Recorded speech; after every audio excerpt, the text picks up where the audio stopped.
Hey everybody, today we'll talk about how to fix or how to solve the problem of something went wrong on Clash of Clans.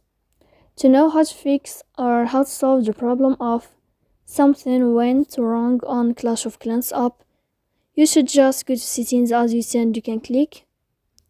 After that you can click on apps, default apps, app settings. Here in this list you'll enter to Clash of Clans. Then you can go to first stop and you can click OK. Here we'll enter to the window of storage. Then you can click on clear cache.